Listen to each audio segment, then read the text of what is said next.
kasal. Shuni qarangki, dori ichgandan keyin yaxshi o'zgarish. Bu kasallik sonida sekin rivojlanadi, o'sadi, yomon tarafga ketadi. Ben sorunca operatsiya bo'lsa, rahmet qancha ketarkan?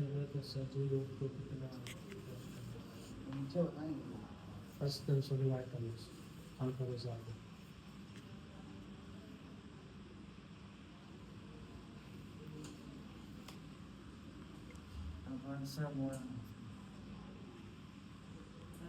Operatsiya bo'lmasligi mumkinmi? So'raychi. Baribir doimiy davolanish aytamiz. Xulosa operatsiya.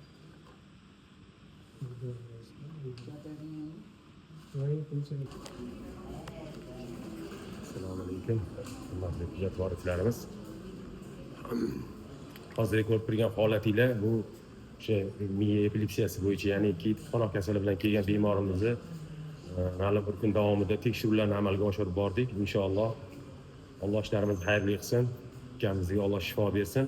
Va doktorlar bu javoblarni ko'rib chiqqandan keyin doktor Hamid Sohib aytdiki, albatta bu insonga operatsiya kerak bo'ladi va inshaalloh operatsiyadan keyin bu kasallikdan qutulish ehtimoli kattaroq deb aytdi. Inshaalloh Alloh dardiga shifo bersin, tezroq sog'ayib ketsinlar. Duoda bo'linglar.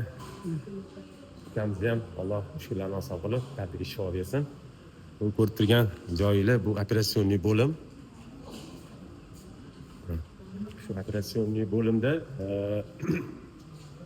operatsiyadan chiqib turib, operatsiya jarayonidan chiqib turib, tanaffusda bemorlarni ko'rib, ularga o'sha kerakli bo'lgan maslahatlarni berib, yana qaytib operatsiya qilar ekanlar.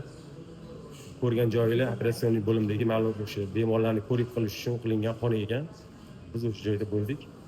Albatta, o'zlariga bildirmasdan video qildik. Inshaalloh Alloh ishlarni xayrli qilsin. Bemorlar dardiga Alloh shifo bersin. Sog' bo'linglar, kasal bo'lmanglar. Albatta, izohlarni qoldiringlar. Sog' bo'linglar, charchamanglar, kasal bo'lmanglar.